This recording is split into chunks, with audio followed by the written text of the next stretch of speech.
All right, so you're looking for a dog trainer in Westfield, Massachusetts. You've definitely come to the right spot. We're going to break down everything you need to know so you can feel really good about the choice you make for you and your dog. You know, when you think about training your dog here in Westfield, it's not just about sit and stay. It's about getting them ready for what life is actually like. We're talking about those nice walks along the Columbia Greenway Rail Trail, or maybe navigating those busy weekends at Stanley Park. And that's really the whole point, right? A well-trained dog gets to safely enjoy all the great stuff this city has to offer. That's why picking a trainer who gets the local scene, who understands Westfield, is, well, it's a huge first step. Okay, before we jump into looking at specific trainers, let's just take a step back. It's super helpful to get a handle on the philosophy behind modern dog training. You know, the most effective and humane methods that the pros are using right now. This is kind of the foundation for everything else. So, at the heart of it all is this idea called positive reinforcement. And it's actually pretty simple. Instead of punishing your dog for things you don't want them to do, you reward them for the things you do want. It's all about building up their confidence and creating a really strong, trusting bond between you. And this isn't just theory. This approach translates directly into the practical, real-world skills your dog needs right here in Westfield. Imagine having a dog that can walk politely down Elm Street, stay calm around kids at the park, and just generally be a good neighbor. That's what this helps you achieve. Okay, so when you start looking up trainers, you're going to see all these letters after their names, right?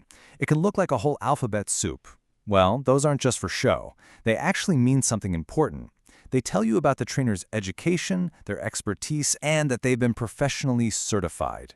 Let's break it down. For general stuff, like puppy skills and basic manners, you'll want to look for certifications like CPD-TKA or KPA-CTP. Now, if you're dealing with something more serious, like deep-seated fear or aggression, then credentials like CBCCKA or IABC-CDBC are what you should be looking for. Those mean the trainer has a much deeper level of expertise in animal behavior. All right, now that we've got the basics of philosophy and credentials down, let's get into the practical side of things, the different types of training programs, and of course, what they typically cost here in the Westfield area. So here's a quick snapshot of the average costs you can expect to see around Westfield and the wider Hampton County area. As you can tell, there's a pretty wide range. You've got puppy classes that are more budget-friendly, all the way up to those intensive board and train programs for more significant needs. So let's talk about the two most common options, group classes versus private lessons. Group classes, they're awesome for socialization and for teaching your dog to focus when other dogs are around. But private, in-home lessons, those are perfect for things that only happen at home. You know, like going crazy when the doorbell rings, or trying to surf the kitchen counters. Okay, so you know what to look for, you have an idea of the costs, and you know the different formats. The last piece of the puzzle is actually reaching out and talking to some trainers to find that perfect fit for you. And when you do talk to them, have these 5 questions ready to go. Seriously, jot them down. How a trainer answers these will tell you so much about their approach, their professionalism, and whether they're going to be the right partner to help you and your dog. You know, the whole point of good training is so you and your dog can get out and enjoy our community together safely. And a big part of that is just knowing the local rules of the road, so to speak. First things first, and this one's a big one. Westfield has a citywide leash law. It's simple. If your dog is off your property, they have to be on a leash and under your control.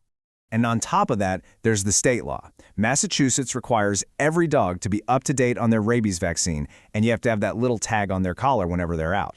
So once you've started training, you're going to need places to practice, right? These local spots are basically your real-world classrooms. The Columbia Greenway Rail Trail is perfect for practicing polite leash walking when cyclists and runners go by. Then you've got a place like Stanley Park, which has all sorts of different environments, people, gardens, open fields that are great for working on focus and recall with plenty of distractions. Choosing the right trainer is that first step. We wish you the best of luck with your search. And really, enjoy all those little moments that come with it. The quiet evenings at home, visiting friends without any stress, or just taking a nice, peaceful walk through town with your best companion.